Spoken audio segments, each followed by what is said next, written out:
Semangat pagi, salam sehat untuk kita semua. Ketemu lagi dengan saya, Dr. Gusri Octaviayu.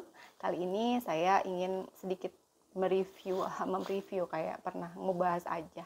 Saya ingin sedikit membahas tentang pulse oximeter. Nah, ini sebenarnya sering digunakan pada masa pandemi COVID yang waktu itu ya gawat-gawatnya ya. Mungkin sedikit telat konten ini, tapi nggak ada salahnya untuk saya abadikan dalam konten ya. Pada dasarnya pulse oximeter tuh apa sih? Kita mau ngukur apa sih? Nah, kita ternyata sedang membahas tentang namanya saturasi oksigen. Masih relate ya dengan pembahasan sebelumnya tentang PPOK. PPOK itu biasa kita ukur juga dengan pulse oximeter atau apa namanya, kita harus mengetahui saturasi oksigen gitu maksudnya. Nah, saturasi oksigen itu merupakan nilai yang menunjukkan kadar oksigen di dalam darah. Nah, nilai ini mempengaruhi kinerja organ tubuh dong tentunya, terutama paru-paru dan perfungsinya ke organ-organ lain. Pengukuran dapat dilakukan dengan analisis gas darah. Ya, kita mengetahui nih apakah dia alkalosis atau asidosis, pH-nya ya apakah tinggi atau rendah.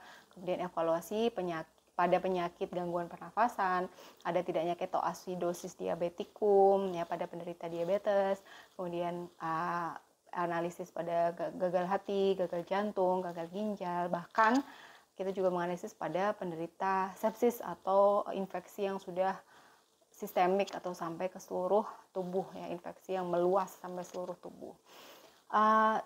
Tanpa analisis gas darah, kita juga bisa mengukur saturasi oksigen ini dengan namanya ini, pulse oximeter ya, atau oximeter pulse atau denyutan.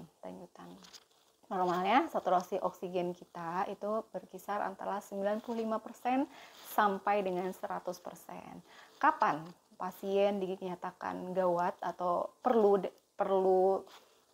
terapi oksigen dan sebagainya, mungkin bahkan perlunya ventilator dan sebagainya, itu dievaluasi pada saat oximeter menunjukkan 92%. Nah, pasti ada masalah dengan saturasinya, oksigennya di tubuh itu, di darah pasti sangat rendah. Jadi kita perlu mengevaluasi. Apalagi jika sampai di bawah 80%, 60% itu sudah membutuhkan bantuan perlu dipikirkan bantuan dari ventilator.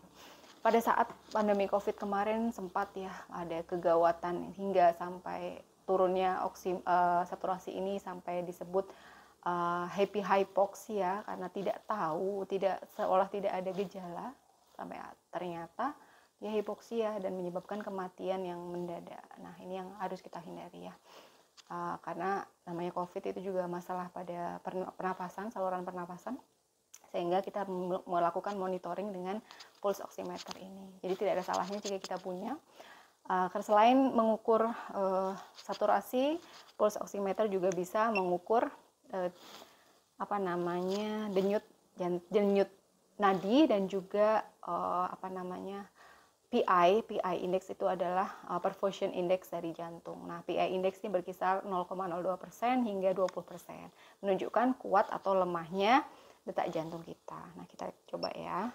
Caranya cukup gampang ya, tinggal dicepitkan seperti ini ke jari kita, mau jari apa aja boleh, yang penting bersih dan hangat. Nanti kita bisa melihat hasilnya. Dari 99% saturasinya, heartbeatnya, nadinya 80, karena normalnya antara 60 sampai 100 beat per menit ya. Kemudian itu yang paling atas PI ya.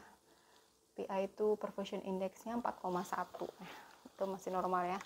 Karena di antara 0,02% sampai dengan 20%. Jadi nggak terlalu hiper, nggak terlalu rendah juga. Cukup mudah kan? Nah, normal.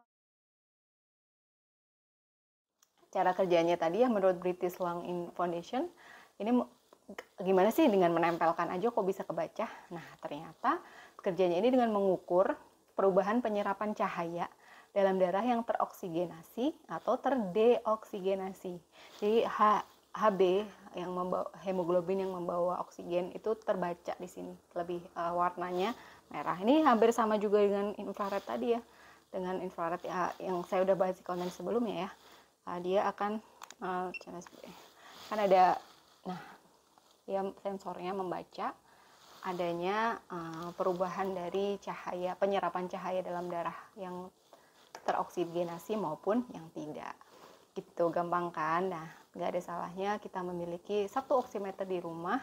Kalaupun tidak apa-apa juga. Maksud saya di sini hanya menjelaskan tentang saturasi oksigen dan betapa pentingnya monitoring saturasi pada saat kemarin pandemi COVID. Ini juga diperlukan atau dibutuhkan oleh para penderita PPOK ya, miliki satu di rumah untuk monitoring saturasi. Apabila sudah di bawah 92%, mungkin ada perlu bantuan oksigen dari baik dari selang atau apa, dan perlukah penambahan nebulizer atau perlukah ventilator pada keadaan yang lebih gawat, seperti itu. Baik, sekian dari saya. Terima kasih atas perhatiannya. Apabila ada pertanyaan, apabila ada saran dan kritik, apabila ada sanggahan, silahkan di kolom komentar. Saya tunggu. Terima kasih. Sampai jumpa di lain waktu. Salam sehat, sehat selalu.